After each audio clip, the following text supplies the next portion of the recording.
Assalamualaikum warahmatullahi wabarakatuh. Ya, pada kesempatan ini kita akan membahas tentang 7 impian Indonesia yang dirumuskan sejak tahun 2015 dan diharapkan impian ini tercapai di tahun 2085. Ya, namun dari semua impian yang dirumuskan ini, saya hanya akan menyoroti impian yang pertama, yaitu sumber daya manusia Indonesia yang kecerdasannya mengungguli bangsa-bangsa lain di dunia. Serta yang berikutnya yaitu berkaitan dengan ketiga, yaitu Indonesia menjadi pusat pendidikan, teknologi, dan peradaban dunia. 2 poin ini sebenarnya hal yang sangat penting yang berkaitan dengan pola pikir dan sistem pendidikan bangsa kita. Ya, mengapa ini menjadi penting? Karena untuk bisa mencapai tujuan atau impian ini, 2 impian ini, maka kita harus memiliki pola pikir, harus memiliki sistem pendidikan yang berorientasi pada peningkatan kecerdasan. Bagaimana bisa cerdas kalau kemudian sistem pendidikan kita berubah? Ya, sebenarnya saya senang sekali dengan Pak Menteri. Nah, ini Pak Menteri yang baru ini, Mas Menteri yang baru ini, beliau visioner. Mengapa visioner? Karena beliau merumuskan kebijakan berkaitan dengan sistem pendidikan Indonesia yang benar-benar baru, yaitu belajar atau merdeka dalam belajar, ya, kampus merdeka, ya, kemudian merdeka belajar, ya, dan seterusnya. Ya, ini hal yang saya acungi jempol karena beliau ini kemudian merumuskan banyak hal, mengubah banyak tatanan berkaitan dengan bagaimana cara membangun pendidikan Indonesia ke depan. Yang tadinya saya berharap bahwa tidak lagi siswa-siswa kita itu hanya menghafal saja, tapi kemudian yang harus dilatih itu adalah kemampuan dalam bernalar, ya, kemampuan dalam menganalisis, ya, kemampuan dalam berpikir kritis, ya, sehingga kemudian bisa memecahkan masalah dengan jauh lebih tepat, ya, dan cepat. Baik, kita mulai dari pertanyaan mendasar adalah mengapa pendidikan di Singapura, Finlandia, Korea Selatan, Selandia Baru, Jepang, dan Cina bisa begitu unggul? Ya, kalau Anda perhatikan, ini adalah peta di mana kemudian kita bisa melihat bagaimana sebaran penggunaan internet di seluruh dunia. Ya, jadi bagian yang berwarna hijau, ya, sampai dengan merah ini menunjukkan penggunaan internet per 100 orang, ya, per 100 orang. Jadi kalau misalkan yang hijau ini seperti Australia, itu begitu hampir seluruh Australia, koneksi internetnya semua orang Australia, itu dia terkoneksi ke internet atau menggunakan internet. Tapi di bagian Afrika kalau Anda perhatikan, maka kita masih bisa melihat bagiannya yang cukup merah, yang berarti hanya 0 sampai dengan 9 orang saja yang menggunakan internet dari 100 orang. Indonesia mungkin masih di antara 10 sampai 19 orang yang menggunakan internet, ya. Jadi ke antara merah dan kuning, ya, untuk Indonesia. Ini yang menunjukkan bahwa negara-negara maju kebanyakan mereka sadar untuk bisa memanfaatkan teknologi informasi, ya, untuk bisa meningkatkan pendidikan, ya, meningkatkan pengembangan SDM mereka, bahkan sampai pada bisnis. Ya, ini yang mereka gunakan, ya, oleh negara-negara maju. Kemudian apa sih jawaban pastinya? Ya, jawabannya adalah bahwa sistem pendidikan mereka, sekali lagi, antara lain adalah, ya, guru, siswa, infrastruktur, sistem pendidikan, dan birokrasi itu sendiri sudah sangat maju. Ya, sambil contoh, di Indonesia kita masih punya masalah dengan guru. Kalau dulu orang menjadi guru itu karena dia tidak bisa bekerja di luar, ya koreksi kalau saya salah, tapi kenyataannya begitu, sehingga mereka yang menjadi guru kadang-kadang, ya, daripada nganggur jadi guru saja. Itu banyak sekali terjadi di daerah-daerah pedalaman. Sedangkan di negara maju seperti Finlandia, ya, seperti di Swiss, mereka yang menjadi guru itu adalah mereka yang memang memiliki keunggulan secara akademik. Ya, ini perbedaannya. Ya, baik, kita lihat. Jadi ada banyak pekerjaan rumah besar yang dimiliki oleh Pak Menteri Nadiem yang pada tahun kemarin ini dirumuskan oleh katadata.com ya, .co.id. Jadi yang pertama kalau kita perhatikan dari infografis ini, ada beberapa kondisi yang menjadikan ya sistem pendidikan kita itu cukup memprihatinkan. Ya, pertama misalkan dari sisi guru, maka ternyata ada banyak guru yang ternyata tidak layak. Dari sisi guru, entah itu pendidikannya, ya jadi guru yang dia menjadi guru, tapi sebenarnya dia bukan dari pendidikan guru. Ya, ini ada banyak sekali. Ya, kemudian ada juga sekitar ini berapa? Kekurangan guru ya. Jadi guru itu paling banyak menumpuk di Pulau Jawa. Dan juga masalah kesejahteraan guru juga yang rendah. Belum lagi guru honorer misalkan. Guru honorer itu cukup unik. Mengapa unik? Karena kebanyakan yang mengajar adalah guru honorer, sedangkan guru yang dia guru tetap atau guru yang ASN justru kebanyakan mereka santai-santai saja. Karena semua beban mengajarnya dialihkan kepada guru honorer. Nah, ini banyak terjadi juga di sekolah-sekolah ya. Oke. Kemudian kondisi siswa. Nah, ini juga menjadi hal yang cukup memprihatinkan. Kenapa? Karena ternyata 1434 kasus anak berhadapan dengan hukum. Ini tahun 2018 ya. Jadi artinya bahwa pendidikan karakter di sekolah itu perlu ditingkatkan sehingga anak yang terlibat pada kasus-kasus kriminal ya atau kejahatan maka itu bisa dikurangi. Tetapi sebenarnya yang menjadi keprihatinan dari Pak Menteri ini adalah peringkat literasi Indonesia yang rendah. Ini diukur dari PISA 2018 dan 2015. Ya, ini kebetulan saya punya data yang 2015. Nanti kita akan tunjukkan pada 2018 ya. Nah, kemudian 6,99 juta anak itu putus sekolah ya dari SD sampai dengan SMA, entah itu karena alasan ekonomi atau karena alasan rumah tangga atau karena hamil di luar nikah ya atau karena kenakalan remaja dan seterusnya. Ya. Ini kira-kira ini datanya ya, rata-rata masalah kemiskinan ya, kemudian juga berkaitan dengan penyandang disabilitas ya. Oke. Nah, yang juga kemudian menjadi hal yang memprihatinkan adalah berkaitan dengan masalah infrastruktur dan sistem. Ya, baik itu berkaitan dengan sekolah yang rusak ya, sekolah yang tidak dilengkapi dengan laboratorium ya, kemudian juga ya sistem pendidikan seperti kurikulum ya dan seterusnya. Tetapi yang mungkin cukup memprihatinkan adalah kualifikasi pekerjaan tidak sesuai dengan latar belakang pendidikan. Ini yang terjadi pada guru ya. Nah, dari permasalahan tersebut sebenarnya saya hanya ingin menyoroti berkaitan dengan masalah peringkat PISA yang rendah. Jadi PISA itu sebenarnya adalah sistem atau tolak ukur yang digunakan di negara-negara maju ya berkaitan dengan tingkat pendidikan. Ya, biasanya dimasukkan dalam bentuk soal-soal ya, ada beberapa soal yaitu sains, matematika dan literasi atau membaca ya, literasi atau membaca, yang kemudian soal-soal tersebut itu menjadi tolak ukur apakah ya SDM ya, atau siswa kita atau sebuah negara itu cukup maju atau tidak. Ya, ini nanti kita lihat.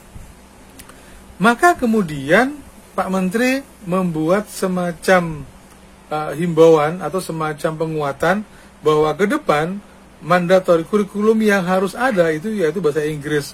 Alasannya adalah karena untuk bisa mendapatkan ilmu pengetahuan, kebanyakan ilmu pengetahuan itu di internet itu dalam bahasa Inggris. Kemudian juga siswa akan mendapatkan materi tentang coding. Karena ke depan itu adalah era digital, maka semua orang ya nantinya ke depan itu dia akan terbiasa dengan bagaimana bisa menyuruh komputer untuk mengerjakan tugas ya. Kemudian statistik ini berkaitan dengan kemampuan menganalisis data ya, karena keunggulan sebuah bangsa atau sebuah perusahaan ketika kemudian dia bisa mengambil keputusan ya based on knowledge ya, based on pengetahuan atau hasil dari pengolahan data. Dan yang keempat berkaitan dengan psikologi ya, bagaimana kemudian SDM kita ke depan itu bisa memahami dirinya sendiri ya, punya kemampuan dalam self esteem, punya kemampuan dalam menghargai diri sendiri ya, tidak mudah putus asa, mampu untuk bangkit ketika dia jatuh ya, dan mampu untuk bisa memotivasi dirinya sendiri. Ya, mungkin kalau dalam banyak hal ini sudah diterapkan oleh pemerintah, oleh sistem sebelumnya itu ada yang STEAM ya. Artinya STEAM yaitu Science, Technology, Engineering, dan Matematika atau matematik. Tapi kemudian ada ketambahan dari A lagi yaitu Art ya, berkaitan dengan jadi STEAM. Kemudian ini adalah potret pendidikan ya, perbandingan antara format pendidikan di Eropa dengan format pendidikan di Indonesia. Saya seringkali melihat video-video di YouTube berkaitan dengan pendidikan di Jepang ya, maka atau juga di Swiss ya, di Finlandia, ternyata sejak usia dini mereka nggak terlalu difokuskan pada pada hal yang bersifat kognitif. Dalam arti kata mereka harus pintar ngitung ya. Kalau di kita kan SD mereka harus ikut aritmatika ya, dan seterusnya, harus bisa apa gitu. Tapi di TK dan SD mereka dilatih untuk bisa memiliki karakter yang baik. Contohnya seperti sekolah-sekolah di Jepang, datang mereka harus menaruh sepatu pada tempatnya. Kemudian mereka juga hormat pada guru, hormat pada temannya, ya, menaruh tas di tempatnya. Kemudian pagi-pagi mereka sudah menyapu, membersihkan kelas sendiri, tidak dalam sistem piket tapi dikerjakan bersama-sama. Beda dengan sekolah di Indonesia, sistemnya sistem piket. Atau kalau halaman itu ada Pak Bon atau tukang kebun yang dia menyapu, mengepel. Tapi tidak, di sekolah Jepang yang saya lihat itu semua dikerjakan secara bersama-sama. Ketika mereka makan siang, ya maka mereka ngambil piring sendiri, nyuci piring sendiri, ya meletakkan sendiri dan seterusnya. Ya, kemudian itu artinya bahwa mereka diajar untuk bisa mandiri, ya, memiliki karakter yang baik, yang unggul, percaya diri, ya. Kemudian juga mampu menghargai orang lain. Ini masalah bagaimana mengembangkan mental sejak usia dini. Kemudian di Eropa, nah ini di SD mereka lebih fokus pada eksplorasi lingkungan, ya, bisa mengenali alam, apa akibatnya jika kemudian menebang pohon dan seterusnya. Jadi tidak fokus pada bagaimana menyelesaikan soal ujian, ya, seperti yang ada di sekolah-sekolah kita. Ya, jadi SD, SMP, SMA sampai dengan perguruan tinggi di Eropa itu punya fokus sendiri-sendiri, menemukan dan mengembangkan passion atau bakat itu di SMP. Sehingga ketika mereka masuk SMA, mereka sudah tahu mau masuk apa. Bahkan di Eropa itu ada sebuah sekolah SMA seperti SMK yang ketika mereka fokus pada game, ya itu fokus utamanya ya game aja. Tidak semua kemudian mata pelajaran itu masuk di dalamnya. Dan ketika mereka sudah masuk ke perguruan tinggi, mereka tinggal mematangkan core skill diri. Sehingga rangkaian pendidikan yang ada di Eropa itu sebenarnya tidak terlalu panjang. Kemarin sempat ada pemikiran dari Pak Menteri, Pak Nadiem ini, bagaimana kemudian jika pendidikan kita itu diperpendek. Ya, jangan sampai kemudian 6 tahun atau 12 tahun itu baru lulus SMA. Tapi kalau bisa ya 6 tahun, 4 tahun, sehingga kemudian mereka di usia 15 tahun itu sudah mulai kuliah, 20 tahun mereka sudah lulus kuliah. Ya, dan mulai bisa produktif bekerja. Sedangkan di kita umur 18 tahun sudah baru dia kuliah. Kalau kuliahnya 4 tahun berarti 22 tahun baru lulus kuliah dan baru bekerja. Ya, ini artinya 22 tahun, hampir sepertiga dari usia itu dihabiskan hanya untuk sekolah. Ya, hanya untuk pendidikan. Itu berarti terlalu lama. Baik, jadi ini fokusnya. Jadi perbandingannya. Jadi kalau di kita belajar, ujian, sehingga apalagi waktu ada UNAS, maka yang terjadi adalah kita terlalu fokus pada penyelesaian UNAS. Ya, karena apa? Karena sekolah, gurunya les, sehingga seolah sekolah itu tidak cukup. Saya nggak tahu juga di luar negeri itu anak-anak itu ada nggak yang kayak primagama, yang kayak apa, yang sifatnya tuh karena pelajaran, karena apa, supaya nilai UNASnya dia harus tinggi, maka dia harus les misalkan. Ya, tapi kalau yang saya perhatikan dari beberapa video di pendidikan di Eropa dan di Jepang, maka yang paling memungkinkan mereka, kalaupun toh mereka mau les, adalah lebih pada minat dan bakat. Jadi misalkan les tari, les balet, les musik, tidak ada kemudian berkaitan dengan les pelajaran. Ya, kenapa? Karena fokus mereka itu bukan di pelajaran lagi. Kalau sudah keluar dari sekolah, maka mereka lebih banyak pada pengembangan diri. Baik, ini catatannya. Maka kalau kita lihat survei dari PISA tahun 2018, ternyata Indonesia itu berada pada urutan ke 74 dari 79 negara, bayangkan ya. Jadi 74 dari 70% negara. Ya. Jadi sekali tadi sudah saya sampaikan pada Anda bahwa PISA itu berkaitan dengan ya kemampuan membaca matematika dan sains ya yang ada pada siswa di Indonesia. Oleh karena itu kemudian daya saing siswa kita untuk bisa kuliah di perguruan tinggi di luar negeri itu juga tidak terlalu bagus ya. Terutama berkaitan dengan masalah kemampuan dalam membaca. Jadi 3 poin inilah yang kemudian akan ditekankan pada pendidikan dasar dan menengah ya. Hal lagi yang mungkin mau cukup memprihatinkan ya, ini sumbernya dari akurat.co, yaitu temuan dari PISA 2018 ternyata bahwa 17% siswa kita itu dilanda kesepian, 21% melewati seharian di sekolah ya, kemudian 41%-nya menjadi korban bully. Jadi bayangkan 41% siswa pernah mengalami ya atau menjadi korban bullying ya, entah dengan secara verbal maupun secara fisik ya. Kemudian 52% itu ternyata siswa itu datang terlambat ke sekolah.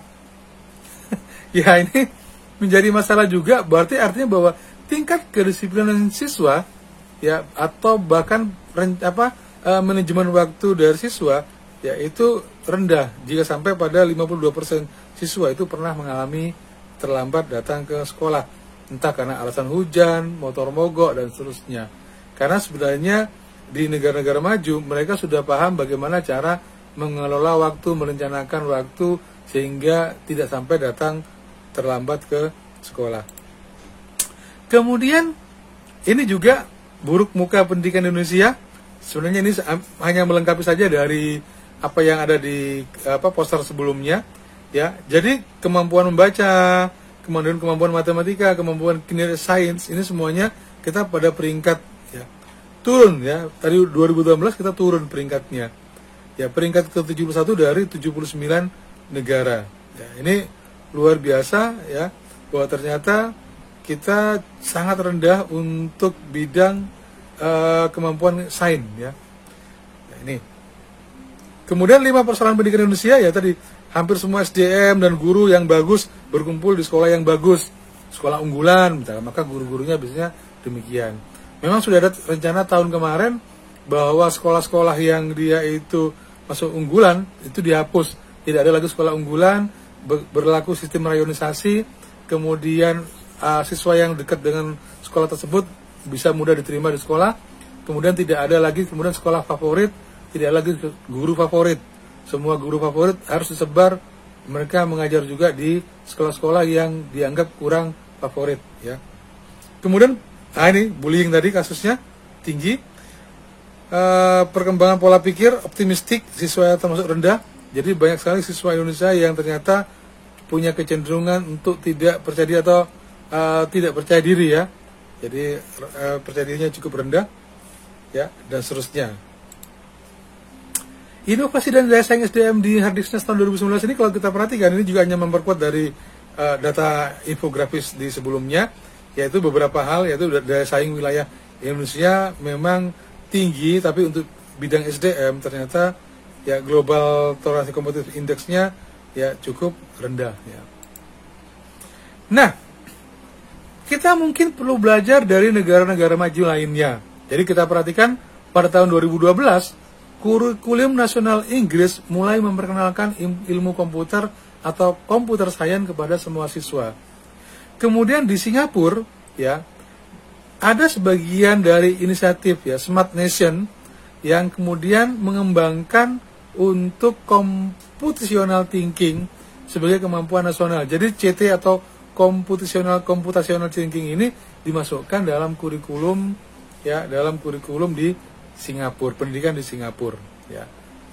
Kemudian juga negara-negara maju lain seperti Finlandia, Korea dan seterusnya juga sudah mulai memperkenalkan CT atau computational thinking tersebut kepada ya sekolah-sekolahnya, masukkannya ke dalam kurikulum dan mengintegrasikannya ke dalam mata pelajaran yang ada. Indonesia kita belum ya. Indonesia itu sejak tahun kemarin sudah mulai merintis bagaimana memasukkan computational thinking ini ke dalam kurikulum. Oke, Amerika, nah ini sejak Barack Obama ya 3-4 tahun 2016 ya, berarti 4 tahun kemarin itu sudah mulai memasukkan komputer science for all ya, di dalamnya berkaitan dengan CT juga, bagaimana siswa itu bisa menguasai pola pikir seperti komputer ya, seperti seorang ahlinya komputer ke dalam kurikulum ya dan mata pelajaran. Ya, baik. Sekarang pertanyaannya adalah apa sih computational thinking itu? Ya, apa sih computational thinking? Jadi, kalau misalnya kita perhatikan ya, secara menggaris besar bahwa computational thinking itu memiliki 4 dasar, yaitu ada decomposing, abstraction, algorithm, dan pattern recognition.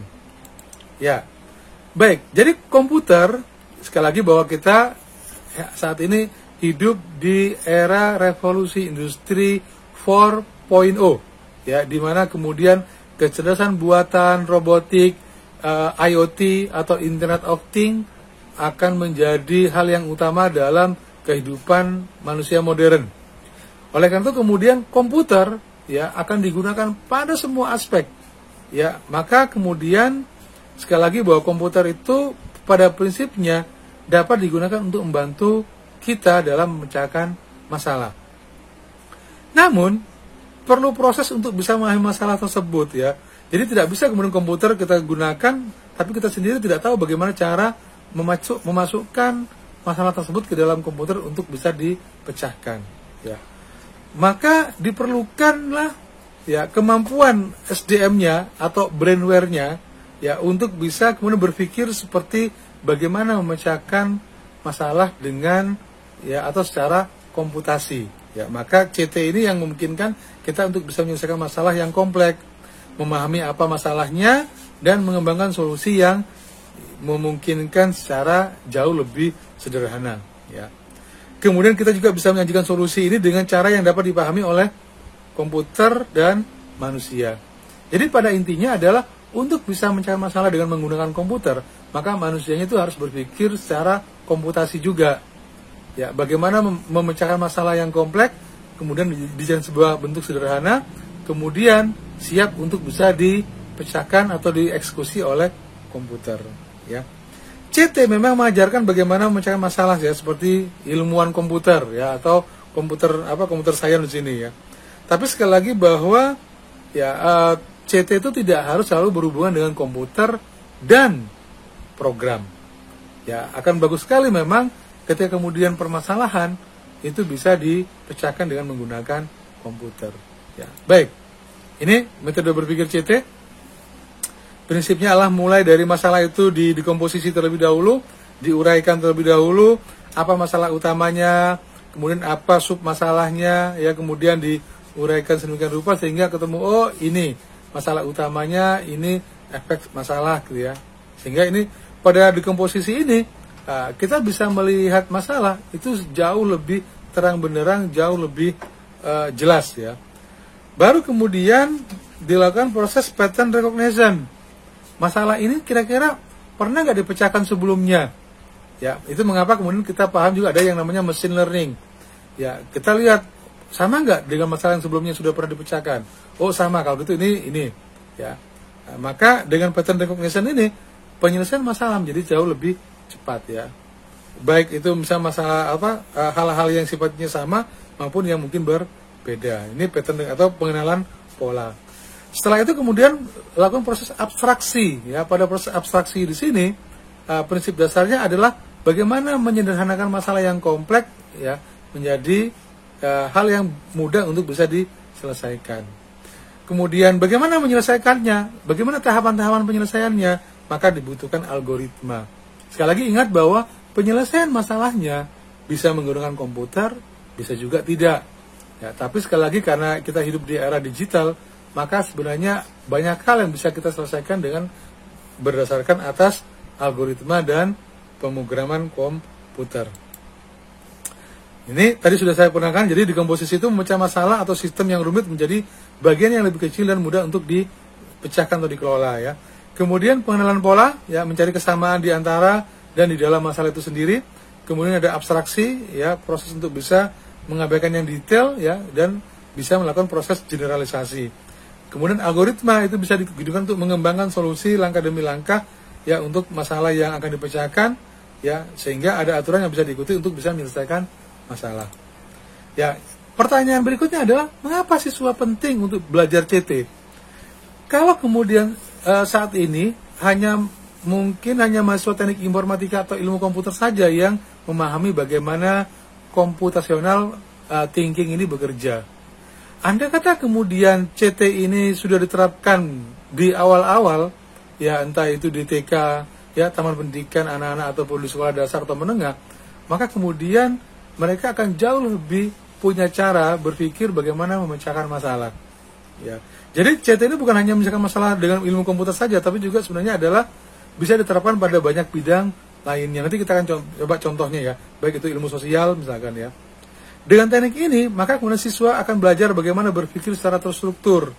Ya, seperti hanya ketika kemudian para software engineering ataupun para ahli komputer itu bisa menganalisis kebutuhan, merencanakan pengembangan software. Kemudian CT juga sangat penting ya untuk dikasih siswa ya untuk bisa merestrukturisasi penyelesaian masalah yang rumit. Ya, kenapa? Karena ada proses dekompos ya atau pemecahan masalah ya menjadi masalah-masalah yang jauh lebih kecil ya. Kemudian keterampilan kompleks problem solving dan critical thinking itu merupakan keterampilan penting yang diperlukan untuk masa yang akan datang. Ini sebenarnya sudah dirumuskan oleh World Economic Forum ya, World Economic Forum atau Forum Ekonomi Dunia itu sudah beberapa tahun yang lalu. Dan dua kemampuan ini yaitu kompleks problem solving dan critical thinking ini yang kemudian dibutuhkan oleh banyak perusahaan atau bidang usaha ya untuk bisa memecahkan masalah yang kompleks di masa yang akan datang. Baik, jadi sekali lagi bahwa generasi pelajar atau siswa yang hidup saat ini, mereka adalah generasi milenial yang akan menjadi motor penggerak revolusi industri 4.0. Ya, kalau kemudian negara kita, SDM kita tidak disiapkan dengan baik untuk bisa berpikir menyongsong revolusi industri 4.0, maka kita akan salah bersaing dengan negara lain. Ya, bayangkan Anda bisa serbuan negara SDM dari Cina, dari India, ya karena mereka luar biasa saat ini, mereka banyak sekali menguasai ya menjadi ahli-ahli dalam bidang ilmu komputer. Ya. Bagaimana karakteristik CT? Jadi sebuah SDM yang dia itu menguasai CT, maka dia mampu memberikan pemecahan masalah yang menggunakan komputer atau perangkat lain. Ya. Artinya komputer hanya sebagai alat, dan dengan alat ini pemecahan masalah menjadi lebih cepat dan efektif. Mampu mengorganisasi dan menganalisis data ya dengan ilmu statistik tadi, mampu melakukan representasi data melalui abstraksi dengan suatu model atau simulasi. Jadi data yang kompleks diolah menjadi informasi, kemudian dirubah lagi menjadi knowledge yang kemudian mudah untuk digunakan dalam sebuah proses pengambilan keputusan. Mampu melakukan otomatisasi solusi melalui cara berpikir algoritma. Jadi kalau sudah ada programnya, maka masalah yang sama akan mudah dipecahkan ya dengan menggunakan komputer ya ataupun sistem algoritma ini. Kemudian mampu melakukan identifikasi, analisa, implementasi solusi dengan berbagai kombinasi ya. Artinya bahwa kadangkala pemecahan masalah itu tidak tunggal, tapi bisa ada banyak alternatif yang kita pikirkan dan bisa dihitung mana kira-kira alternatif solusi yang paling mungkin untuk bisa diterapkan ya. Dan yang terakhir yaitu mampu melakukan generalisasi solusi untuk berbagai masalah yang berbeda. Jadi sekali lagi bahwa bagaimana komputer sekarang sudah ada machine learning, sudah ada kecerdasan buatan ya, dan komputer ke depan itu sudah bisa mengambil sebuah keputusan ya untuk bisa menyelesaikan masalah yang sifatnya general. Ya. Nah, untuk bisa membuat komputer menjadi cerdas, tentu saja dibutuhkan SDM ya sumber daya manusia yang cerdas. Bagaimana CT diajarkan di sekolah? Ini pertanyaan mendasarnya. Kalau kemudian saya setuju Pak, CT ini kita terapkan di sekolah dasar dan menengah, maka tentu saja bahwa CT tidak diajarkan dalam bentuk mata pelajaran khusus. Nama mata pelajarannya adalah computational thinking, terus itu jadi mata kuliah atau mata pelajaran. Tidak demikian. Tapi sebenarnya setiap mata pelajaran ya bisa menerapkan konsep ya atau keterampilan CT ini. Jadi tentu saja pertama bahwa harus guru yang menguasai konsep CT ya, kemudian mereka mampu merumuskan permasalahan dalam menyelesaikan ya merumuskan solusinya untuk bisa menyelesaikan masalah berdasarkan metode CT. Sehingga ketika mereka memberikan contoh ya pada siswa ya, atau pada mahasiswa, maka solusi dari permasalahan tersebut akan menjadi jauh lebih mudah. Ya. Yang berikutnya, prinsip dasarnya adalah bahwa CT itu dapat dimasukkan pada mata pelajaran. Nah ini tentu saja yang paling mungkin adalah pada pendekatan atau metode berbasis proyek, ya seperti biasa pada project based learning. Ya, misalkan contohnya mungkin kalau di banyak sekolah ya ada siswa di mata pelajaran biologi diminta untuk membuat tape ketan misalkan. Maka pertanyaannya tape ketan itu apa gitu? Apa kebutuhan untuk bisa membuat tape ketan? Maka kalau pada proses decomposition, oh ternyata tape ketan itu bahannya terdiri dari air, kemudian ketan itu sendiri dan ragi. Apa peralatan yang dibutuhkan? Oke, dandang, kompor, ya, kemudian tempat, ya. Itu berarti melakukan proses dekomposisi. Oke, kemudian polanya atau recursive pattern-nya, ya, untuk penggunaan polanya, ternyata apakah sama semua pembuatan tape? Nah, itu tape ketan, tape singkong, ataupun yang lainnya. Oh, ternyata sama, yaitu ada unsur ragi, ya, atau semacam mikroorganisme yang dibantu untuk melakukan proses fermentasi misalkan. Oke, ya. Kemudian berikutnya adalah abstraksi. Ya, pada abstraksi itu maka kemudian si siswa diminta untuk bisa merumuskan kalau begitu proses fermentasi itu adalah proses. Nah, itu maka pengembangbiakan bakteri dengan menggunakan media atau medium apa gitu ya, dan seterusnya, entah itu ketan atau tape ya ataupun bahan lagi yang lainnya. Ya, itu bisa dibuat dalam bentuk project based learning. Di bagian terakhir atau algoritma, maka kemudian si siswa diminta untuk menuliskan langkah-langkah dalam pembuatan tape ketan. Misalkan contohnya langkah pertama, ketannya itu dibersihkan dulu, dicuci, kemudian dia dimasukkan ke dandang, ya, diuap selama sekian menit, ya, dan seterusnya. Kemudian dicampur ragi takarannya berapa dan seterusnya. Nah, langkah ini atau algoritma ini menjadi penting. Ya, kenapa? Apa jika misalkan terjadi kesalahan, misalkan kenapa kok ketannya kok tidak menjadi tape? Ya, oh kemungkinan misalkan perbandingan antara ragi dengan ketannya dia kurang, atau misalkan juga campurannya atau mengaduknya atau waktu berapa lama dia menjadi tape itu juga harus dihitung dan seterusnya. Nah, itu masuk pada bagaimana memecahkan masalah atau sebuah pelajaran yang berbasis CT. Ya. Baik, saya akan berikan contoh implementasinya pada beberapa bidang, yaitu seperti bidang sejarah dan sosial, biologi, dan fisika. Kalau Anda perhatikan foto yang saya berikan ini yaitu sebuah foto Candi Borobudur. Kebanyakan pelajaran sejarah hanya fokus pada sejarah dari purbakalain aja ya, temuan purbakalain saja. Contohnya seperti Candi Borobudur. Oh, Candi Borobudur ini adalah sebuah candi yang terbuat dari batu yang dibangun pada masa Wangsa Syailendra, merupakan candi peninggalan dari agama Buddha ya dan seterusnya. Ya, maka kalau misalkan hanya itu saja, sebenarnya siswa tidak cukup banyak belajar. Seharusnya si siswa diajarkan lebih jauh lagi untuk ketika kemudian dia bertemu dengan Candi Borobudur, maka yang harus dia pikirkan itu banyak hal. Sehingga tidak ada sebenarnya mata pelajaran itu yang berdiri sendiri. Itu mengapa kemudian saya kira yang kurikulum K12 ini sudah berbasis tematik ya. Itu saya kira sudah cukup bagus. Jadi misalkan kalau berbasis tematik, ketika kemudian bertemu dengan situs purbakala seperti Candi Borobudur, maka kalau pada proses dekomposisi, siswa akan diminta untuk menguraikan kira-kira kalau itu bangunan candi, apa saja bagian-bagian dari bangunan candi tersebut. Misalkan bagian dasarnya apa, di atasnya lagi bagian apa, sampai pada bagian stupa yang paling tinggi itu namanya apa, ya dan seterusnya. Sehingga siswa akan melakukan proses dekomposisi, akan menguraikan bagian-bagian struktur dari candi tersebut menurut ruang atau menurut bangunannya. Bisa juga kemudian si siswa melakukan proses dekomposisi itu menurut misalkan pembangunannya. Tentu saja misalnya ternyata bahwa Candi Borobudur itu tidak hanya dibangun ya pada satu masa generasi saja. Kenapa? Karena memang dimulai pada masa Wangsa Sailendra, tapi selesainya adalah pada Wangsa yang berikutnya. Maka kalau diperhatikan secara bangunan, maka ada pengaruh Hindu, ada pengaruh Buddha di dalamnya.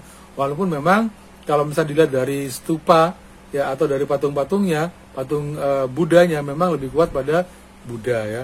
Tapi ada juga campuran dari budaya Hindu yang ada di relief-reliefnya. Jadi mereka akan belajar banyak hal pada waktu proses dekomposisi ketika mereka mengamati bangunan bersejarah Candi Borobudur ya. Bisa juga dari fungsi misalkan. Apa sih fungsi dari pelataran? Apa sih fungsi dari tingkat yang pertama, kedua dan ketiga? Ya, atau juga fungsi dari masing-masing susunan batu-batu yang ada di dalamnya. Jadi ketika belajar tentang Candi Borobudur, jangan hanya fokus pada mitos. Kalau bisa merogoh patung yang ada di dalamnya, maka kemudian permintaannya akan, wah itu saya kira hal-hal yang tahayul-tahayul yang kemudian sebenarnya tidak cukup mendidik ya untuk bangsa kita. Kemudian pattern recognition ya, tahap kedua itu ya, yang kedua adalah yaitu pattern recognition. Jadi siswa nanti oleh si guru bisa diminta untuk bisa melihat apa pola-pola yang membentuk Candi Borobudur. Jadi misalkan kenapa kok stupanya sama semua? Misalkan, oh ternyata polanya, bentuk-bentuk stupa itu sama semua. Sama nggak kira-kira ukurannya? Jaraknya sama tidak? Bagaimana mereka bisa membuat sebuah candi yang ukurannya begitu presisi misalkan? Bagaimana mereka bisa membentuk ya candi yang batunya itu ukurannya sama-sama semua? Ya. Kemudian apa perbedaannya antara Candi Borobudur misalnya dengan candi yang ada di Prambanan? Ya, maka ternyata kesamanya ini, perbedaannya ini. Sehingga kemudian si siswa belajar tentang pola-pola yang ditemukan dengan membandingkan entah itu struktur bangunannya maupun fungsi dari Candi Borobudur itu sendiri. Baru kemudian di tahap yang ketiga yaitu abstraction, si siswa diminta untuk bisa menyimpulkan ya bagaimana ya Candi Borobudur tersebut dibuat dan difungsikan. Dan yang terakhir, si siswa diminta untuk kemudian membuat semacam algoritma atau tahapan dalam merancang ya sebuah bangunan seperti candi. Kira-kira kalau bangun candi, apa dulu yang harus disiapkan? Batunya, lokasinya, tempatnya, ya ukurannya, atau mungkin template-nya. Jadi dengan begitu mereka akan belajar bahwa ternyata nenek moyang kita dulu memiliki kebudayaan yang sangat tinggi sehingga mereka bisa membangun sebuah bangunan batu yang begitu besar, megah, presisi ya. Ini nantinya bisa masuk ke ilmu arsitektur ya, bisa masuk ke berkaitan dengan ilmu material ya, bagaimana mereka bisa membangun candi tanpa menggunakan semen misalkan ya, dan seterusnya itu. Jadi banyak hal ya berkaitan dengan masalah sebuah pelajaran sederhana hanya dengan gambar sebuah candi. Baik, jadi materi sejarah kalau dibuat dalam bentuk tematik itu akan sangat menarik bagi siswa. Kenapa? Karena mereka akan terbiasa dengan berpikir kritis ya, atau berpikir komputasi, melihat satu hal tidak hanya dari satu perspektif saja ya, tapi bisa dari banyak perspektif. Kemudian di pelajaran biologi misalkan, bayangkan mungkin masuk pada bab ciri-ciri umum mamalia misalkan ya, memiliki kulit, kelenjar keringat dan seterusnya. Melahirkan, memiliki telinga dan seterusnya. Oke. Kalau kita melakukan proses dekomposisi, maka guru bisa meminta si siswa untuk bisa menguraikan anatomi dan sistem dari hewan tersebut ya. Sehingga dia tahu, oh ini telinga, ini alat reproduksi ya, kemudian ini keringat dan seterusnya. Sehingga ketika kemudian dia bicara tentang ciri-ciri umum mamalia, maka mereka sudah bisa memilah-milah ya, mendekomposisi hewan itu berdasarkan dari anatomi dan sistem lainnya ya. Kemudian mereka juga bisa melakukan proses pengenalan pola. Kira-kira apa yang membuat misalkan paus itu bisa dikatakan sebagai mamalia dibandingkan dengan manusia? Karena paus itu mungkin kita menyebut sebagai ikan ya, harusnya masuk pada Pisces ya. Pisces betul ya. Tapi kemudian mereka masuk pada masuk kelompok pada mamalia ya. Oh ternyata karena ini ciri-ciri ini ya, pola-pola ini kemudian mereka bisa kenalin ya. Atau banyak lagi yang lainnya yang kemudian kita bisa kenali yang sebenarnya mungkin tampaknya dia bukan seperti mamalia, tapi ternyata justru adalah masuk pada kelompok mamalia. Abstraksi, maka kemudian si siswa bisa menyimpulkan ya bahwa mamalia itu ternyata adalah hewan yang sesuai dengan ciri-ciri umum yang dimiliki oleh mamalia.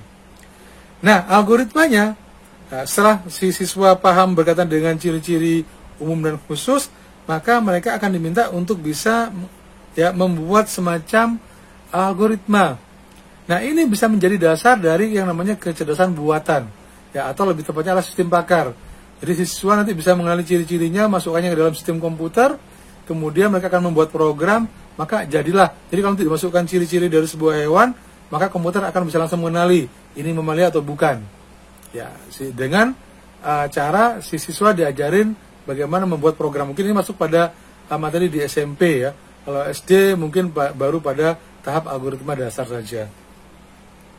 Baik, pada materi fisika misalkan, maka kalau misalkan siswa belajar tentang pergerakan mobil misalkan ada kecepatan, ada percepatan berubah beraturan dan seterusnya, maka kemudian kalau dikomposisi siswa bisa menguraikan variabel apa saja yang ada ketika sebuah mobil bergerak misalkan. Pasti akan berkaitan dengan masalah kecepatan, ada percepatan ada kecepatan awal, kemudian ada jarak atau S, ada waktu atau T dan seterusnya. Kemudian pattern recognition-nya adalah apakah sama misalkan antara mobil yang bergerak dengan bola yang dilemparkan ke atas maka akan ada pola percepatan kecepatan yang mungkin juga siswa pelajari bisa kenali dari hal yang sifatnya benda yang bergerak baru kemudian si siswa diminta untuk mendefinisikan fenomena berkaitan dengan pergerakan sebuah benda.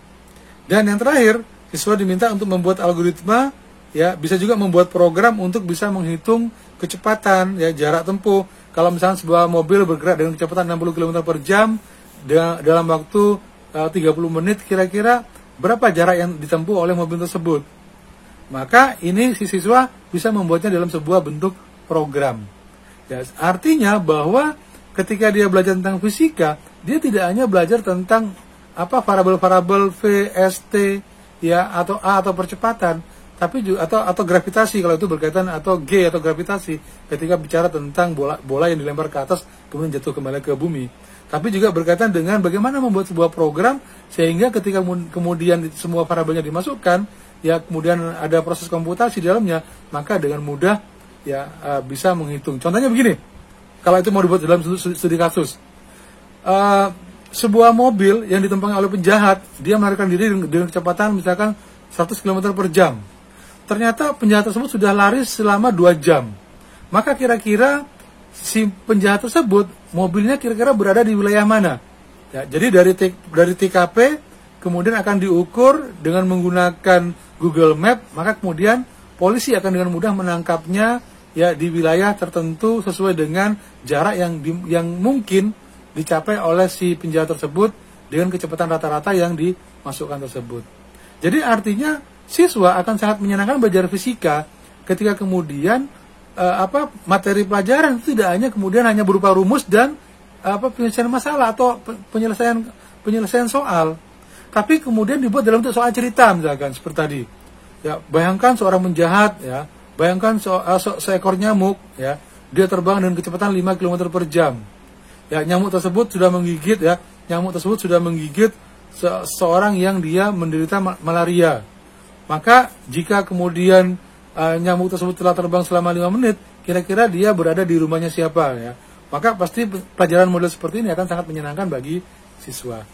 Itu contoh-contoh dari bagaimana CT computational thinking bisa dimasukkan pada banyak pelajaran sehingga kemudian SDM kita, siswa kita akan terbiasa dengan CT dan pada akhirnya kemudian mereka akan senang dengan matematika, akan senang dengan ilmu fisika, akan senang dengan statistik, dengan analisis data, bahkan mereka akan terbiasa juga untuk bisa menganalisis segala sesuatunya, tidak hanya dari satu sisi, dari banyak sisi, terutama memanfaatkan komputer untuk bisa memecahkan masalah.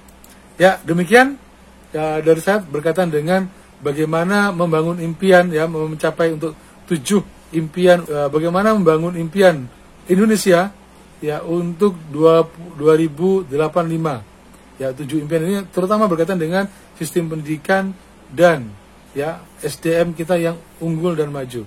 Terima kasih. Assalamualaikum warahmatullahi wabarakatuh.